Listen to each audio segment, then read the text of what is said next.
మనం లాస్ట్ క్లాస్‌లో dilute solutions, విలీన ద్రావణాలు అనేటువంటి లెసన్ కంప్లీట్ చేసాం. ఈరోజు కొత్త లెసన్ స్టార్ట్ చేద్దాం. కొత్త లెసన్ పేరు ఎలక్ట్రోకెమిస్ట్రీ, విద్యుత్ రసాయన శాస్త్రం.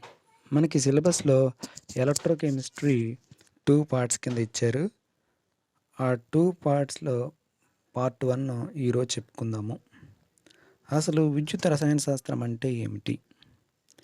సో, విద్యుత్ రసాయన శాస్త్రం అంటే విద్యుత్ శక్తిని రసాయన శక్తిగా ఏ విధంగా మార్చగలం? రసాయనిక శక్తి నుంచి విద్యుత్ శక్తిని ఏ విధంగా ఉత్పత్తి చేయగలం అనేటువంటి విషయాన్ని అధ్యయనం చేసే శాస్త్రాన్నే విద్యుత్ రసాయన శాస్త్రము అని చెప్పేసి అంటాం. Electrochemistry is the study of inter conversion of electrical energy to chemical energy.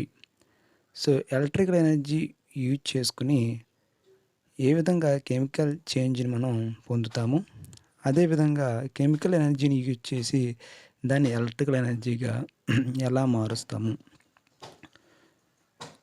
ఈ విధంగా స్టడీ చేయడాన్నే ఎలక్ట్రోకెమిస్ట్రీ అని చెప్పేసి అంటాం. ఫర్ సపోజ్ విద్యుత్ శక్తిని రసాయనిక శక్తిగా మార్చాలనంటే దీనికి ఉదాహరణ ఏంటంటే విద్యుత్ విశ్లేషణ ఘటం. మనం ఇంటర్మీడియట్లో నేర్చుకున్నాం, ఫారడేస్ లాస్ అవిను. సో, విద్యుత్ విశ్లేషణ ఘటం ఏం చేస్తుంది? ఫర్ సపోజ్ గలన కేసీఎల్ తీసుకున్నాము. కేసీఎల్ అనేటువంటి పదార్థాన్ని గలనం చేసాం, ద్రవంగా మార్చాము. ఆ ద్రవం గుండా విద్యుత్తుని పంపించాం అనుకుందాం, అంటే విద్యుత్ శక్తిని మనం ఉపయోగించాం. గలన కేసీఎల్ గుండా విద్యుత్ శక్తిని పంపించినప్పుడు విద్యుత్ విశ్లేషణ జరిగి అది పొటాషియం లోహం కే గాను క్యాథోడ్ వద్ద నిక్షిప్తమవుతుంది, Cl2 వాయువుగాను యానోడ్ వద్ద నిక్షిప్తమవుతుంది. అంటే గలన కేసీఎల్ పొటాషియం లోహంగాను Cl2 వాయువుగాను విఘటనం చెందుతుంది.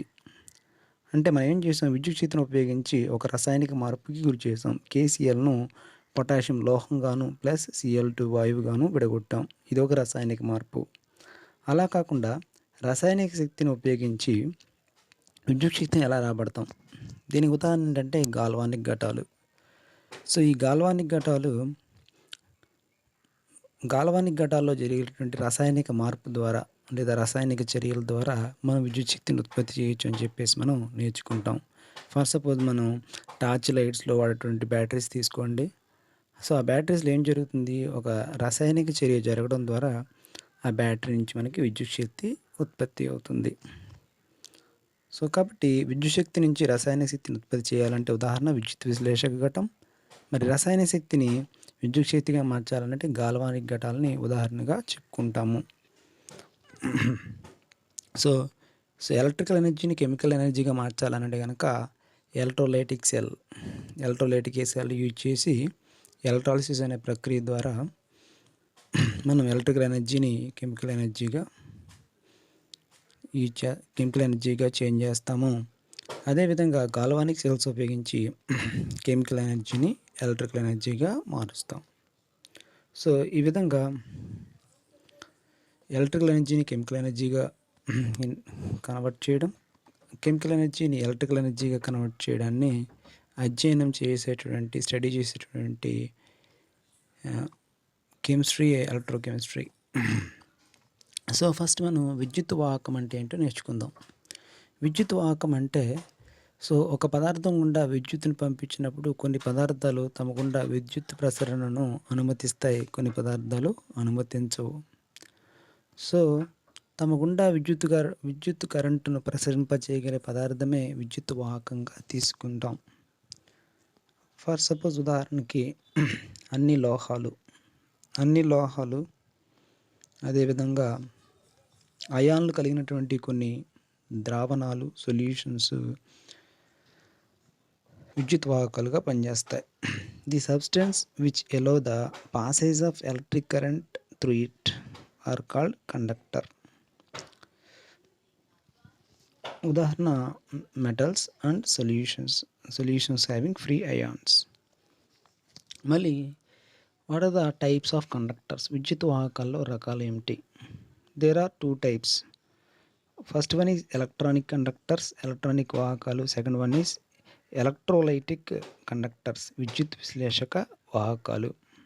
సో ఎలక్ట్రానిక్ వాహకాలు, ఎలక్ట్రానిక్ కండక్టర్స్, విద్యుత్ విశ్లేషక వాహకాలు, ఎలక్ట్రోలైటిక్ కండక్టర్స్. మరి ఈ విద్యుత్ వాహకం గుండా ఎలక్ట్రిక్ కరెంట్ పంపించినప్పుడు సో ఈ విద్యుత్ వాహకంలో ఈ కండక్టర్లో ఏదైనా కెమికల్ చేంజ్ జరుగుతుందా లేదా దాన్ని బేస్ చేసుకుని ఈ వాహకాలను 2 టైప్స్ కింద డివైడ్ చేయడం జరిగింది. మరి ఎలక్ట్రానిక్ వాహకాలను తీసుకున్నట్లయితే కనుక తమ గుండా విద్యుత్ కరెంట్ పంపించినప్పుడు ఇవి ఎటువంటి రసాయనిక మార్పుకి గురికావు. అంటే ఎలక్ట్రిక్ కరెంట్ పంపిన తర్వాత ఆ పదార్థంలో ఎటువంటి మార్పు జరగదు. సో అలాంటి వాహకాలనే మనం ఎలక్ట్రానిక్ వాహకాలు అని చెప్పేసి అంటాం. ఈ ఎలక్ట్రానిక్ వాహకాల్లో మనం పంపించినటువంటి విద్యుత్ కరెంట్ని మోసుకెళ్ళేటువంటి వాహకాలుగా పనిచేసేది ఎవరనంటే అందులో ఉండేటువంటి ఫ్రీ ఎలక్ట్రాన్స్, స్వేచ్ఛ ఎలక్ట్రాన్లు. ఫర్ సపోజ్ మెటల్స్ తీసుకున్నాం అనుకోండి, లోహాలు తీసుకున్నాం అనుకోండి, లోహాల్లో ఫ్రీ ఎలక్ట్రాన్స్ ఉంటాయి కదా, స్వేచ్ఛ ఎలక్ట్రాన్లు ఉంటాయి కదా. సో ఒక కాపర్ తీగ తీసుకున్నాం, ఒక ఎండ్ నుంచి మనం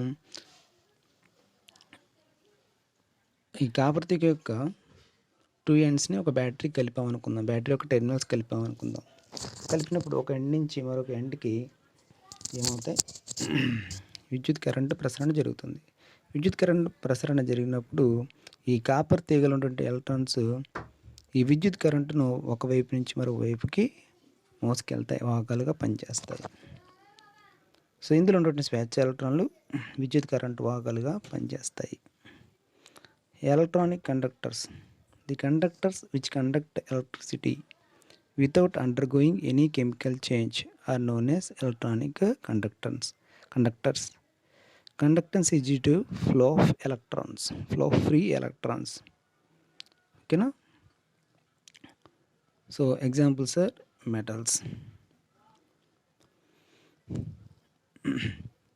On passing electric current through the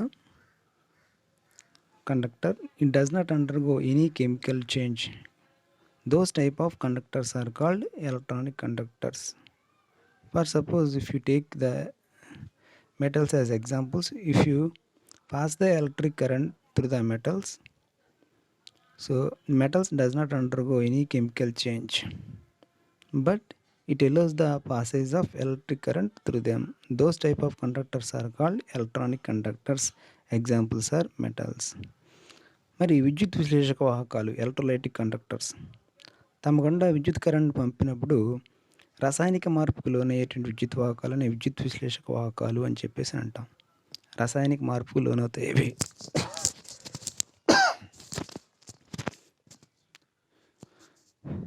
ఈ విధంగా ఈ విద్యుత్ విశ్లేషక వాహకాల్లో స్వేచ్ఛ అయాన్లు విద్యుత్ కరెంటును మోసుకెళ్తాయి, అంటే వాహకాలుగా పనిచేస్తాయి. ఇంతకుముందు మనం ఎలక్ట్రానిక్ వాహకాల్లో స్వేచ్ఛ ఎలక్ట్రాన్లు వాహకాలుగా పనిచేస్తే ఈ విద్యుత్ విశ్లేషక వాహకాల్లో స్వేచ్ఛ అయాన్లు వాహకాలుగా పనిచేస్తాయి. కాకపోతే వీటి గుండా విద్యుత్ కరెంట్ పంపించినప్పుడు ఆ వాహకంలో కొంత రసాయనిక మార్పు జరిగేటువంటి అవకాశం ఉంది. ఫర్ సపోజ్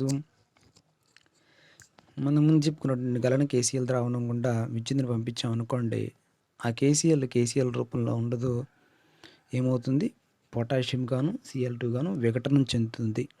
ఆ విధంగా రసాయనిక మార్పుకు గురయ్యేటటువంటి విద్యుత్ కరెంట్ పంపించిన తర్వాత రసాయనిక మార్పుగా గురయ్యేటటువంటి వాహకాలని విద్యుత్ విశ్లేషక వాహకాలు, ఎలక్ట్రోలైటిక్ కండక్టర్స్ అని అంటాం.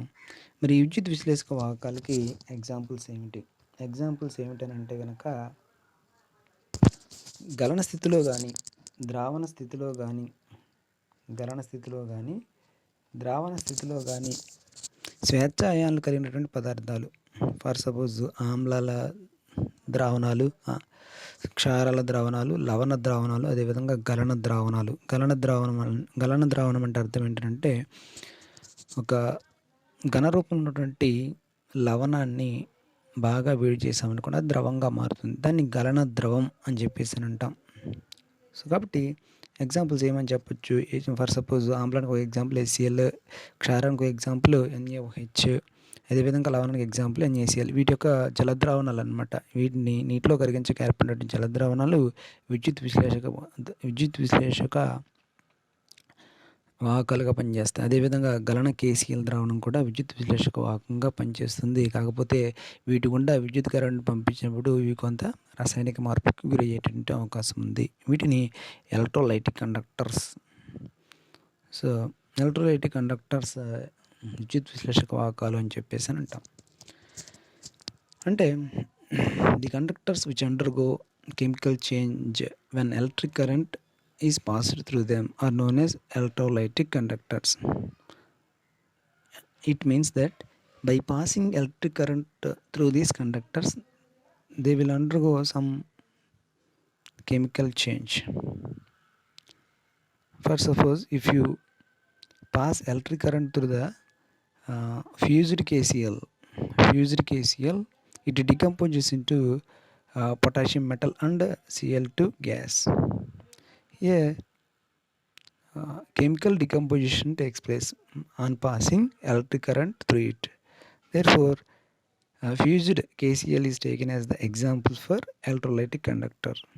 So another examples are solutions of acids, bases and salts in water and fused salts.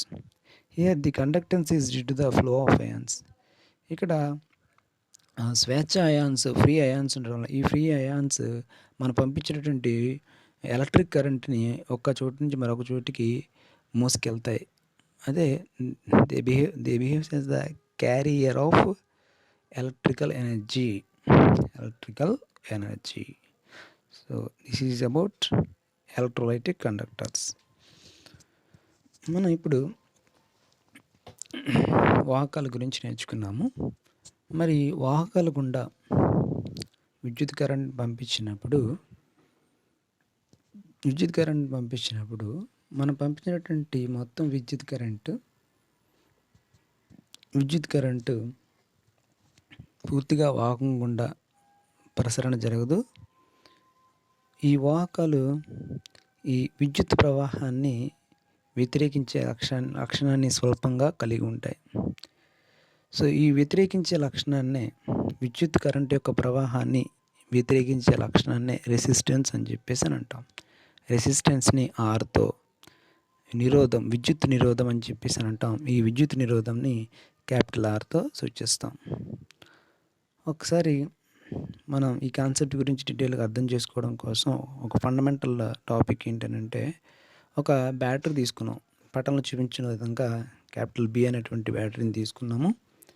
Capital B అనేటువంటి బ్యాటరీ ఇది ఎనర్జీ సోర్స్గా పనిచేస్తుంది, శక్తి జనకంగా పనిచేస్తుంది. దీని నుంచే మనకి ఎలక్ట్రికల్ ఎనర్జీ ప్రొడ్యూస్ అవుతుంది అని భావిస్తాం. ఒకటేమో పెద్ద గీత, రెండోదేమో చిన్న గీత.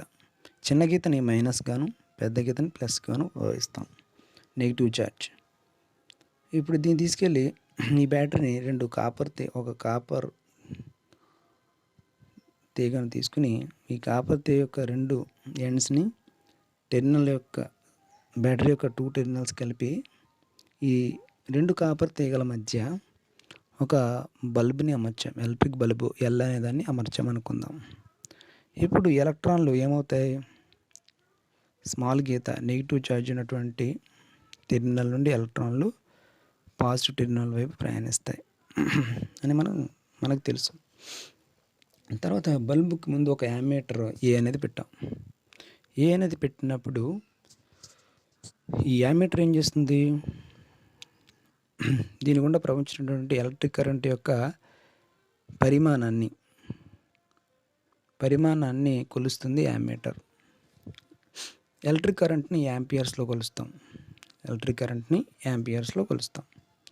సో ఇప్పుడు ఈ బ్యాటరీ 2 టెర్మినల్స్ని బల్బుకి కలిపినప్పుడు మన ఎలక్ట్రిక్ కరెంట్ని పంపించినప్పుడు ఈ విధంగా ఈ డైరెక్షన్లో మనకి ఎలక్ట్రాన్స్ మూవ్ అవుతాయి. దానికి ఆపోజిట్ డైరెక్షన్లో కరెంట్ అనేది కన్వెన్షనల్గా మనం సాంప్రదాయ కరెంట్ ఎలక్ట్రాన్స్ యొక్క మూవ్మెంట్కి ఆపోజిట్ డైరెక్షన్లో ఎలక్ట్రిక్ కరెంట్ యొక్క మూవ్మెంట్ ఉంటుందని చెప్పేసి మనకి తెలుసు. ఓకేనా?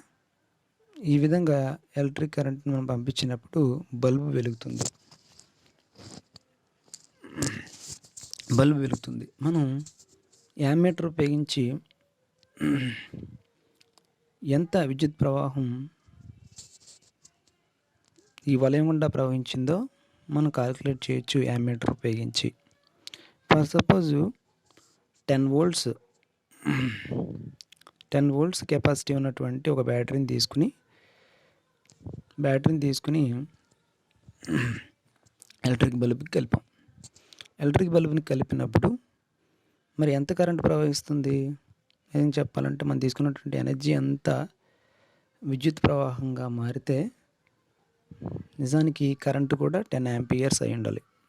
బాహ్య వలయంలో ప్రవహించి బల్బుని చేరేటువంటి కరెంటు కూడా 10 యాంపియర్స్ ఉండాలి. 10 వోల్ట్స్ మనం ఎలక్ట్రికల్ ఎనర్జీ పంపించినప్పుడు కరెంటు కూడా బాహ్య వలయంలో ప్రవహించేటువంటి కరెంటు కూడా ఎంత ఉండాలి? 10 యాంపియర్స్ ఉండాలి. కానీ 10 యాంపియర్స్ ఉండదు. 10 యాంపియర్స్ కంటే కరెంటు తక్కువ ఉంటుంది. లెస్ దాన్ 10 యాంపియర్స్ ఉంటుంది. ఎందుకని 10 యాంపియర్స్ కంటే ఎంత తక్కువ ఉంటుంది అంటే ఈ కండక్టర్ కొంత కరెంట్ ప్రవాహాన్ని నిరోధిస్తుంది, వ్యతిరేకిస్తుంది. ఈ లక్షణాన్ని నిరోధము అని చెప్పేసి అని అంటాం. ఆ విధంగా ఏ కండక్టర్ తీసుకున్న ప్రతి కండక్టర్ కొంత నిరోధాన్ని, రెసిస్టెన్స్ని కలిగి ఉంటుంది. అది ఆ కండక్టర్ యొక్క పొడవు పైన, ఆ కండక్టర్ యొక్క మందం, ఏరియా ఆఫ్ క్రాస్ సెక్షన్ పైన, సో ఆ కండక్టర్ యొక్క లెంగ్త్ పొడవు పైన, అదేవిధంగా ఆ కండక్టర్ యొక్క మందము లేదా ఏరియా ఆఫ్ క్రాస్ సెక్షన్ లేదా అడ్డుకోత వైశాల్యం పైన ఆధారపడి ఉంటుంది. సో అదేవిధంగా ఆ కండక్టర్ యొక్క స్వభావం పైన, రాసాయనిక స్వభావం పైన కూడా ఆధారపడి ఉంటుంది. సో రెసిస్టెన్స్ అనేది లెంగ్త్ పైన, పొడవు పైన, అదేవిధంగా ఆ కండక్టర్ యొక్క మందం, అడ్డుకోత వైశాల్యం పైన, ఏరియా ఆఫ్ క్రాస్ సెక్షన్ పైన, అదేవిధంగా నేచర్ ఆఫ్ ది కండక్టర్ మీద డిపెండ్ అయి ఉంటుంది. సో ఇక్కడ మనం ఓమ్స్ లా అప్లై చేస్తే, so according to Ohm's law, Ohm నియమం ప్రకారం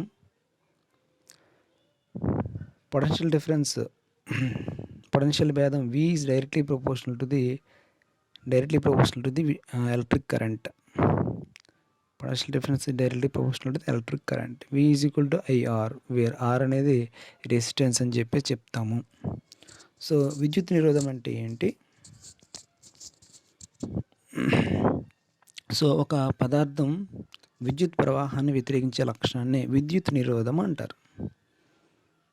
సో మనం ముందే చెప్పుకున్నాము, ప్రతి కండక్టర్ కూడా విద్యుత్ ప్రవాహాన్ని కొంతమేర అడ్డుకుంటుందని. ఈ విధంగా ఈ విద్యుత్ ప్రవాహాన్ని వ్యతిరేకించే లక్షణాన్ని మనం విద్యుత్ నిరోధము అని చెప్పేసి అంటామని. So the property of inhibiting the flow of electric current through conductor is called resistance అని చెప్పేసి అని అంటాము. ఫర్ సపోజ్ సో ఇక్కడ మనం స్టీల్ తీగ తీసుకున్నాం అనుకోండి.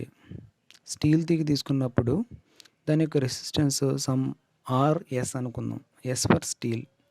అదే మనం మాంగనీన్ అనేటువంటి మిశ్రమ ధాతువు Li తీసుకున్నాం అనుకోండి, Li తీగ తీసుకున్నాం అనుకోండి, ఇక్కడ ఏర్పడేటువంటి అపోజ్ చేసేటువంటి రెసిస్టెన్స్, విద్యుత్ ప్రవాహాన్ని వ్యతిరేకించేటువంటి రెసిస్టెన్స్ ఎంత ఉంటుందని అంటే స్టీల్ కంటే రెసిస్టెన్స్ ఇక్కడ ఎక్కువగా ఉంటుంది. అది Rm అనుకుందాం. It means the resistance of steel కలగజేసే రెసిస్టెన్స్ స్వల్పంగా ఉంటుంది ఎవరితో పోల్చినప్పుడు. మాంగనీనటువంటి మిశ్రమ ధాతువు కలగజేసేటువంటి విద్యుత్ నిరోధంతో పోల్చినప్పుడు స్టీల్ తీగ కలగజేసేటువంటి రెసిస్టెన్స్ తక్కువ. అంటే స్టీల్ తీగ మనం తీసుకున్నప్పుడు ఎక్కువ కరెంటు ఫ్లో అవుతుంది. అదే మనం మాంగనీని తీసుకున్నాం అనుకోండి, విద్యుత్ నిరోధం ఎక్కువ ఉండడం వల్ల తక్కువ కరెంటు ఫ్లో అవుతుందని చెప్పేసి మనకు తెలుసు.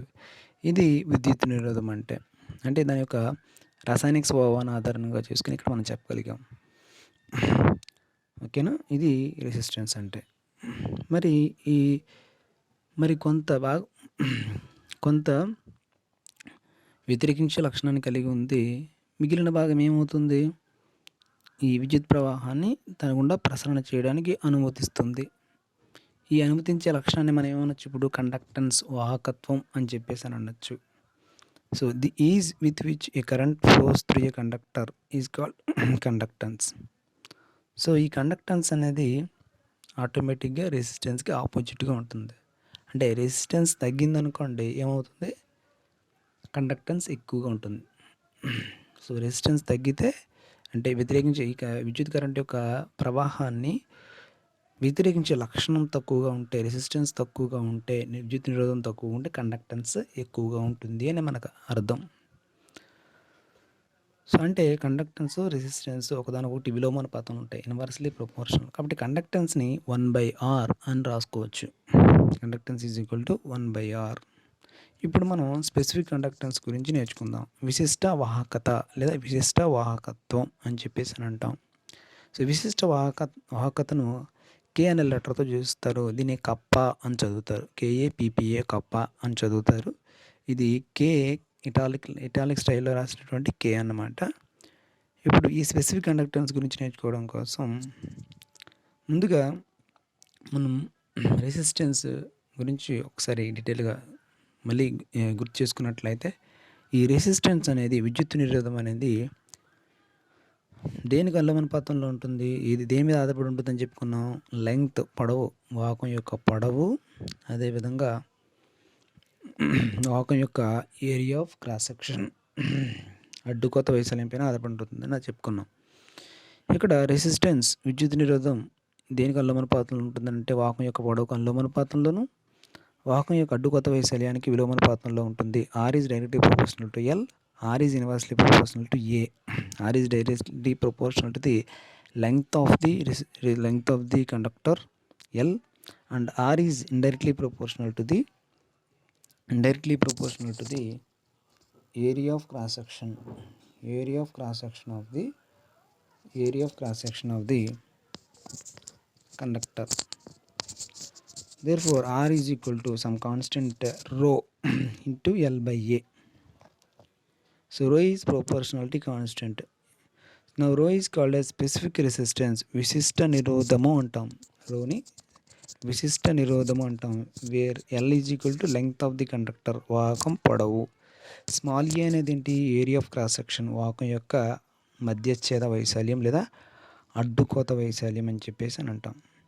సో సమీకరణం 1 నుంచి rho value is equal to L A values అటువైపుకి లెఫ్ట్ హ్యాండ్ సైడ్ పంపించినప్పుడు R ఇంటూ A/L అవుతుంది. దీన్ని రెసిప్రోకల్ తీసుకున్నప్పుడు 1/ρ is equal to 1/R into L/A. 1/ρ is nothing but kappa. The reciprocal of specific resistance is called kappa అని చెప్పేసి అని అంటాం. 1/ρ is equal to 1/R into L/A. 1/ρ value is equal to kappa K. 1/R is equal to conductance, వాహకత్వం. ఇంతకుముందు చెప్పుకున్నాం C is equal to 1/R అని. So 1/R దగ్గర capital C value substitute చేస్తాం ఇంటూ L/A. సో ఈ L/A వాల్యూని cell constant అంటాం. So kappa is equal to C into cell constant, kappa is equal to C into ఘట స్థిరాంకము అంటాం. మనం కెమిస్ట్రీ సంబంధించిన విద్యుత్ రసాయన శాస్త్రంలో సెల్లో ఒక ఘటం తీసుకుని అందులో ద్రావణాన్ని తీసుకుంటాం కాబట్టి, సో ద్రావణం తీసుకునేటప్పుడు ఘట స్థిరాంకం గురించి ఎక్కువగా మాట్లాడతాం. ఆ ఘట స్థిరాంకం గురించి నేను చెప్తాను, L/A వాల్యూ గురించి. మరి యూనిట్స్ ఆఫ్ స్పెసిఫిక్ కండక్టెన్స్, విశిష్ట వాహకత ప్రమాణాలు ఏమిటి? కప్ప is equal to C into L/A. సాధారణంగా రెసిస్టెన్స్కి ఓం అనేది యూనిట్. మరి కండక్టెన్స్ అంటే 1/R అని. అంటే 1/R అంటే 1/ఓం. 1/ఓమ్ని పైకి తీసుకెళ్తే ఇన్వర్స్ కింద రాయాలి. ఓం ఇన్వర్స్ అంటే కండక్టెన్స్కి యూనిట్ ఏంటి, ఓం ఇన్వర్స్. ఆర్కి ఓం కాబట్టి 1/R కండక్టెన్స్ కాబట్టి 1/ఓం that is equal to ohm inverse into length, పొడవును సెంటీమీటర్లో కొలుస్తాం. అదేవిధంగా ఏరియా, వైశాల్యాన్ని పొడవు ఇంటూ వెడల్పు, సెంటీమీటర్ ఇంటూ సెంటీమీటర్ స్క్వేర్ అవుతుంది. therefore kappa is equal to ohm inverse into centimetre square. మనం క్యాన్సిల్ చేస్తే కింద సెంటీమీటర్ మిగులుతుంది. So centimetre inverse. సో విశిష్ట వాహకత యొక్క యూనిట్స్ ఏంటంటే ohm inverse, centimetre inverse. For suppose kappa is equal to C into L/A కదా. ఇప్పుడు వాహకం పొడవు, length of the conductor is 1 centimetre, L is equal to 1 centimetre అనుకుందాం. అదేవిధంగా వాహకం అడ్డుకోత వైశాల్యం, area of cross section of conductor is small A is 1 centimetre square అయితే కనుక ఈ L is equal to 1, A is equal to 1ని K is equal to C into L by ఏలో సబ్స్టిట్యూట్ చేసినట్లయితే కే ఈజ్ ఈక్వల్ టు సి అవుతుంది. కే is equal to C అవుతుంది. ఇప్పుడు మనం ఒక సెల్ని తీసుకుందాం.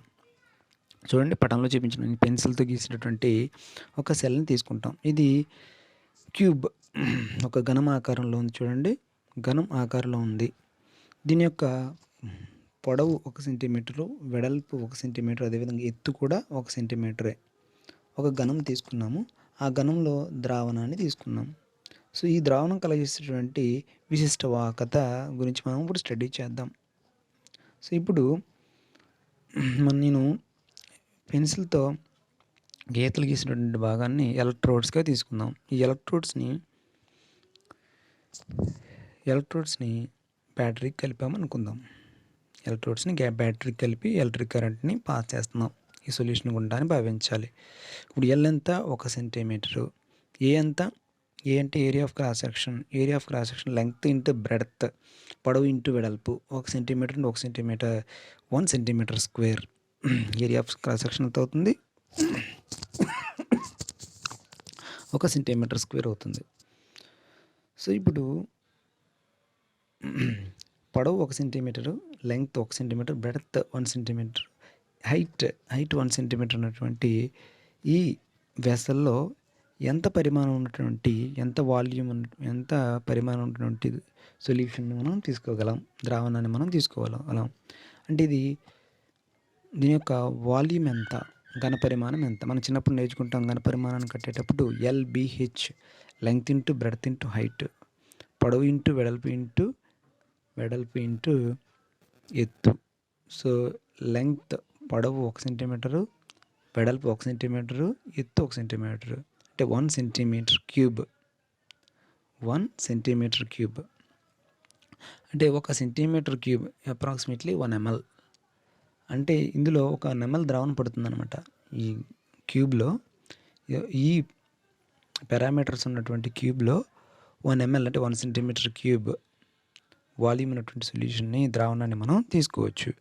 1 సెంటీమీటర్ క్యూబ్ అనే 1 cc, 1 ఘనపు centimetre, 1 cubic centimetre. 1 cc means 1 cubic, C for cubic, C for centimetre. 1 cubic centimetre, తెలుగులో 1 ఘనపు సెంటీమీటర్. ఇప్పుడు ఇక్కడ ఏమైంది? L is equal to 1, A is equal to 1 అయింది. L is equal to 1, A is equal to 1 అయితే ఏమవుతుంది? Kappa is equal to C conductance అవుతుంది. So L is equal to 1, A is equal to 1 అయినప్పుడు volume ఏమైంది? 1 cc అయింది, 1 centimetre cube అయింది. అంటే ఈ వాల్యూమ్ ఉన్నటువంటి సొల్యూషన్ని మనం సెల్లో తీసుకుని కండక్టెన్స్ మెజర్ చేసినట్లయితే ఆ కండక్టెన్స్ దేనికి ఈక్వల్ అయిపోతుంది? స్పెసిఫిక్ కండక్టెన్స్కి, విశిష్ట వాహకతకి. ఆ వాహకత విశిష్ట వాహకతకి సమానం అయిపోతుంది. సో 1 ఘనపు సెంటీమీటర్ ఎలక్ట్రోలైట్ ద్రావణం ప్రదర్శించే వాహకతనే విశిష్ట వాహకత అంటారు. The conductance shown by the 1 centimeter cube of the solution is called specific conductance.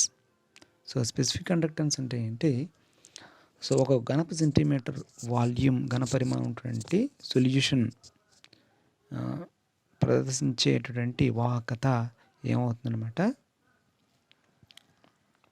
Specific conductance అవుతుంది అని మనం అర్థం చేసుకోవాలి. ఓకేనా? దీన్ని మనం స్పెసిఫిక్ కండక్టెన్స్, విశిష్ట వాహకత అని చెప్పేసి అంటాం. నెక్స్ట్ మనం ఈక్వలెంట్ కండక్టెన్స్, తుల్యాంక వాహకత అంటే ఏంటో నేర్చుకోవాలి. ఇప్పటివరకు మనం విశిష్ట వాహకత గురించి నేర్చుకున్నాం. ఇప్పుడు మనం ఈక్వలెంట్ కండక్టెన్స్ గురించి నేర్చుకోవాలి. ఈక్వలెంట్ కండక్టెన్స్ని లాంబ్డా అనేటువంటి లెటర్తో సూచిస్తాం. తుల్యాంక వాహకతని లాంబ్డా అనే లెటర్తో సూచిస్తాం. సో దీనికి మనం ఏం చేయాలనంటే, 1 గ్రామ్ తుల్యభారం ఉన్నటువంటి ఎలక్ట్రోలైట్ని కరిగించి ద్రావణం తయారు చేసినప్పుడు ఆ ద్రావణంలో ఉండేటువంటి అన్ని అయాన్లు కలుగజేసేటువంటి వాహకతనే ద్రావణం తుల్యాంక వాహకత అని చెప్పేసి అంటాం. అంటే ఫస్ట్ గ్రామ్ తుల్యభారం అంటే ఏమిటి? గ్రామ్ తుల్యభారం అని అంటే మనకు తెలుసు, గ్రామ్ ఈక్వలెంట్ వెయిట్ GW అనటం. గ్రామ్ తుల్యభారం, దానికి గ్రామ్ అనుభారము బై వ్యాలెన్సీ రాసినట్లయితే గ్రామ్ తుల్యభారం వస్తుంది. ఫర్ సపోజ్ NaCl తీసుకుందాం. NaCl యొక్క గ్రామ్ తుల్యభారం ఎంత? GW ఎంత? జీడబ్ల్యూ ఎంతనంటే దాని యొక్క గ్రామ్ అనుభారం 36.5. మనకి ఫార్ములా ప్రకారం కాలిక్యులేట్ చేస్తాం. 36.5 డివైడెడ్ బై, సో మనకి సోడియం మీద కానీ సిఎల్ మీద ఉన్న టోటల్ ఛార్జ్ మనం బ్యాలెన్సీగా తీసుకుంటాం. ఇక్కడ ఎంత టోటల్ ఛార్జ్ NaClలో Na+1 Cl-1 ఎంత, క్యాటన్ మీద ఉన్న ఛార్జ్ 1 సబ్స్టిట్యూట్ చేసి 36.5 గ్రామ్స్. అంటే 36.5 గ్రామ్స్ 1 గ్రామ్ ఈక్వలెంట్ అవుతుంది. 1 గ్రామ్ తుల్య భారం అవుతుంది. 1 గ్రామ్ తుల్య భారం ఉన్నటువంటి ఎలక్ట్రోలైట్ హియర్ NaCl ద్రావణం. NaCl మనం ఎలక్ట్రోలైట్గా తీసుకుంటాం. ఇంతకుముందు చెప్పుకున్నాం కదా, అవి ఎలక్ట్రోలైటిక్ కండక్టర్స్గా ప్రవర్తిస్తాయని. సో NaCl అనేది ఒక ఎలక్ట్రోలైటిక్ కండక్టర్గా పనిచేస్తుంది కాబట్టి దాన్ని ఎలక్ట్రోలైట్ అనే పేరు పెట్టచ్చు. సో ఈ ఎలక్ట్రోలైట్ ఇందులో కానీ కరిగించాలి. వి సెంటీమీటర్ క్యూబ్, వి ఘనపు సెంటీమీటర్ ద్రావణం ఏర్పడేటువంటి ద్రావణంలో కరిగించి ద్రావణం తయారు చేస్తాం. మరి ఆ ద్రావణంలో ఉండే ఎన్ని అయాన్లు ఉంటాయో అన్ని అయాన్లు కలుగజేసేటువంటి వాహకతనే ఆ ద్రావణం యొక్క తుల్యాంక వాహకత అని చెప్పేసి అంటాం. సో స్పెసిఫిక్ కండక్టెన్స్ మనం చెప్పుకునేటప్పుడు, విశిష్ట వాహకతను చెప్పుకునేటప్పుడు మనం ఏం చెప్పాము, అక్కడ వాల్యూము ఘనపరిమాణాన్ని 1 సెంటీమీటర్ క్యూబ్ చేసాం, అక్కడ ఫిక్స్ చేసాం వాల్యూమ్ని. ఇక్కడ వాల్యూమ్ని వేరీ అవుతూ ఉంటుంది, మారుతుంది. కానీ ఎలక్ట్రోలైట్ యొక్క భారం ఇక్కడ ఫిక్స్ చేసాం. ఎలక్ట్రోలైట్ యొక్క భారం ఎంత, 1 గ్రామ్ తుల్య భారం ఫిక్స్ చేసి, సో వి సెంటీమీటర్ క్యూబ్ ఘనపరిమాణం ద్రావణం తయారు చేసి, ఆ ద్రావణంలో ఉండేటువంటి అన్ని అయాన్లు కలుగజేసేటువంటి వాహకతనే స్వేచ్ఛాయాన్లు వాహకత కారణం అవుతాయని చెప్పుకున్నాం కదా. అందులో ఉన్నటువంటి అన్ని అయాన్లు కలుగజేసేటువంటి NaCl అయాన్లు, Na+Cl- అయాన్లు కలుగజేసేటువంటి వాహకత తుల్యాంక వాహకత అంటాము. The conductance of all the ions produced from the 1 gram equivalent of electrolyte dissolved in V centimeter cube of the solution is called equivalent conductance అని చెప్పేసి అంటాం. సో ఈక్వలెంట్ కండక్టెన్స్ని లాంబ్డా వాల్యూతో సూచిస్తాము. For suppose the specific conductance of the solution is kappa and volume of the solution containing 1 gram equivalent of the electrolyte is V, capital V. అప్పుడు lambda value is equal to kappa into V అవుతుంది. ఈ రెండింటి యొక్క లబ్ధము kappa specific conductance and volume ఒక ప్రొడక్టే మనకేమవుతుంది, equivalent conductance అవుతుంది. ఇది ఎలా వచ్చిందో మనం ఒకసారి చూద్దాము. సో 1 గ్రామ్ తుల్య భారం ఉన్నటువంటి ఎలక్ట్రోలైట్లో ఉండేటువంటి ద్రావణం యొక్క ఘనపరిమాణం V ఘనపు సెంటీమీటర్లు అయితే, విశిష్ట వాహకత కప్ప అయితే ఆ రెండింటి యొక్క లబ్ధము తుల్యాంక వాహకత సమానం అవుతుంది. అంటే విశిష్ట వాహకత ఎంత ఘనపరిమాణం ఉన్నటువంటి ద్రావణం చెప్తాం, 1 సెంటీమీటర్ క్యూబ్ ఘనపరిమాణం ఉన్నటువంటి ద్రావణానికి చెప్తాం. మరి తుల్యాంక వాహకత V సెంటీమీటర్ క్యూబ్ ఉన్నటువంటి ఘనపరిమాణం ఉన్నటువంటి ద్రావణానికి చెప్తాం. సో 1 సెంటీమీటర్ క్యూబ్కి కప్ప అయితే వాహకత, V సెంటీమీటర్ క్యూబ్కి ఎంత, 1 సెంటీమీటర్ క్యూబ్కి కప్ప, V సెంటీమీటర్ క్యూబ్కి కప్ప K ఇంటూ V. అది దేనికి సమానం అవుతుంది, ఇప్పుడు తుల్యాంక వాహకతకి సమానం అవుతుంది. V సెంటీమీటర్ క్యూబ్కి చెప్పేటటువంటి వాహకత ఏంటి, తుల్యాంక వాహకత. సో కాబట్టి lambda is equal to kappa into V. అర్థమైంది కదా. ఇక్కడ lambda is equal to kappa into V ఎందుకైందో, ఇక్కడ కప్పా అనేది ఏమవుతుంది, 1 సెంటీమీటర్ క్యూబ్కి వాహకత చెప్పినట్లయితే అది కప్పా K అవుతుంది. సో V సెంటీమీటర్ క్యూబ్ చెప్పినట్లయితే తుల్యాంక వాహకత అవుతుంది. సో 1 సెంటీమీటర్ క్యూబ్కి కప్పా అయితే V సెంటీమీటర్ క్యూబ్కి ఎంత, ఒక చాక్లెట్ 5 రూపీస్ అయితే 10 చాక్లెట్స్ ఎంత, 5 ఇంటూ 10 50 రూపీస్ ఎలా అయితే వచ్చిందో, 1 సెంటీమీటర్ క్యూబ్ వాహకత కప్ప, V సెంటీమీటర్ క్యూబ్కి వాహకత తుల్యాంక వాహకత కప్ప ఇంటూ V అవుతుంది. సో అది తుల్యాంక వాహకతకి సమానం అవుతుంది. అదేవిధంగా నియమిత విలీనం వద్ద తుల్యాంక వాహకతని లాంబ్డా Vతో సూచిస్తారు. విలీనం అంటే ద్రావణానికి ద్రావణాన్ని కలిపి దాని యొక్క గాఢతను తగ్గించే ప్రక్రియని విలీనము అంటాం. విలీనం అని చెప్పేసి అని అంటాము. సో ఒక పర్టికులర్ ఒక నిర్దిష్ట విలీనం వద్ద లేదా ఒక నిర్దిష్ట ఘనపరిమాణం వద్ద తుల్యాంక వాహకతను ఎలా సూచిస్తామంటే లాంబ్డా వీతో కానీ లాంబ్డాతో కానీ సూచిస్తాం. మరి అనంత విలీనం వద్ద అనంత విలీనం అంటే అర్థం ఏంటంటే ఆ ద్రావణంలో ఉంటే ఎలక్ట్రోలైట్ పూర్తిగా అయనీకరణం చెందేటువంటి స్థితే అనంత విలీనం అంటాము. ఈ అనంత విలీనం వద్ద తుల్యాంక వాహకతని లాంబ్డా ఇన్ఫినిటీతో సూచిస్తాము. ఓకేనా. సాధారణంగా ఒక ఎలక్ట్రోలైట్ కలిగినటువంటి సొల్యూషన్కి మనం సాల్వెంట్ని యాడ్ చేసినప్పుడు ఏమవుతుంది? So number of ions produce increases. So number of ions increase అవుతూ ఉంటాయి.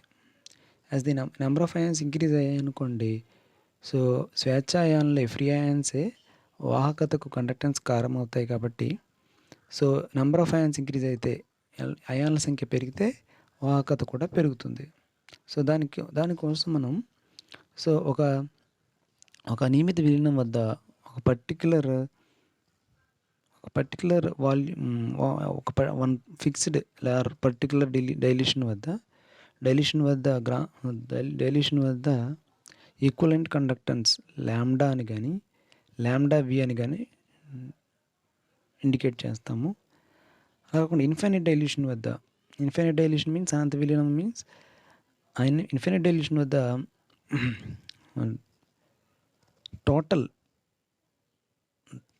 total electrolyte will be dissociates into ions. So it is called infinite dilution. So అనంత విలీనం వద్ద తుల్యాంక వాహకత క్యాలిక్యులేట్ చేస్తాను కూడా ఈక్వలెంట్ కండక్టెన్స్ క్యాలిక్యులేట్ చేస్తాను. దాన్ని ఇదేంత సూచించాలి? లాంబ్డా ఇన్ఫినిటీ అనేది సూచించాలన్నమాట. అదేవిధంగా మోలార్ కండక్టెన్స్ని మ్యూతో సూచిస్తాము. So molar conductance is also similar to equivalent conductance. Only difference is molar వాహకత తుల్యాంక వాహకంతో సిమిలర్గా ఉంటుంది. డిఫరెన్స్ ఏంటంటే అక్కడ మనం 1 గ్రామ్ తుల్య భారం ఉన్నటువంటి ఎలక్ట్రోలైట్ తీసుకుంటే ఇక్కడ 1 మోల్ ఎలక్ట్రోలైట్ని తీసుకుంటాం. అదే డిఫరెన్స్. 1 మోల్ ఎలక్ట్రోలైట్ని కరిగించి ఘనపు సెంటీమీటర్ల ద్రావణాన్ని తయారు చేసినప్పుడు ఆ ద్రావణంలో ఉండే అన్ని అయాన్లు కలగజేసేటువంటి వాహకతనే ఆ ద్రావణం మోలార్ వాహకత అని చెప్పేసి అంటాం. The conductance of all the ions produced from 1 mole of the electrolyte dissolved in V centimeter cube of the solution is called molar conductance అని చెప్పేసి అంటాం.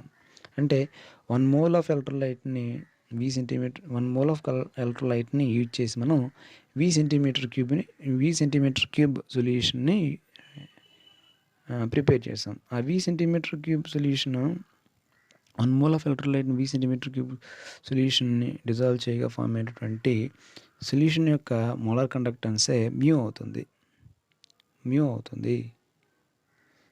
సో ఇంతకుముందులాగానే తుల్యాంక వాహకతలు చెప్పుకున్న విధంగానే ఇక్కడ కూడా సో V సెంటీమీటర్ క్యూబ్కి మనం మోలార్ వాహకత చెప్తున్నాము. 1 సెంటీమీటర్ క్యూబ్కి ఏం చెప్తాము? విశిష్ట వాహకత చెప్తాం. అప్పుడు mu is equal to K into V అవుతుంది. K ఇంటూ V దేనికి సమానం అవుతుంది? మ్యూకి సమానం అవుతుంది. 1 సెంటీమీటర్కి కప్ప 1 సెంటీమీటర్ క్యూబ్కి కప్ప అయితే V సెంటీమీటర్ క్యూబ్కి ఎంత వాహకత? కప్ప ఇంటూ V. సో కప్ప ఇంటూ V దేనికి సమానం అవుతుంది? ఇప్పుడు దేనికి సమానం అవుతుంది? సో మోలార్ వాహకతకి సమానం అవుతుంది. మోలార్ కండక్టెన్స్కి సమానం అవుతుంది. డిఫరెన్స్ ఏంటి? అక్కడెక్కడ డిఫరెన్స్ ఏంటంటే అక్కడ 1 మోల్ ఎలక్ట్రోలైట్ తీసుకుంటే ఇక్కడ 1 మోల్ ఎలక్ట్రోలైట్ తీసుకుంటే మనం అక్కడ 1 గ్రామ్ ఈక్వలెంట్ ఎలక్ట్రోలైట్ని తీసుకున్నాము. ఒక గ్రామ్ తుల్య భారం ఉన్నటువంటి ఎలక్ట్రోలైట్ని వెయి చేసి తీసుకుంటే ఇక్కడ 1 మోల్ అంటే ఫస్ట్ NaCl తీసుకున్నాం అనుకోండి. NaCl 1 మోల్ అని అంటే దాని యొక్క గ్రామ్ అనుభారం ఎంత? 36.5. ఇక్కడ కూడా 36.5 గ్రామ్స్ తీసుకుంటాము. సో ఇది మ్యూ గురించి, మోలార్ వాహకత గురించి. మ్యూ ఈజ్ ఈక్వల్ టు కప్ప ఇంటూ V.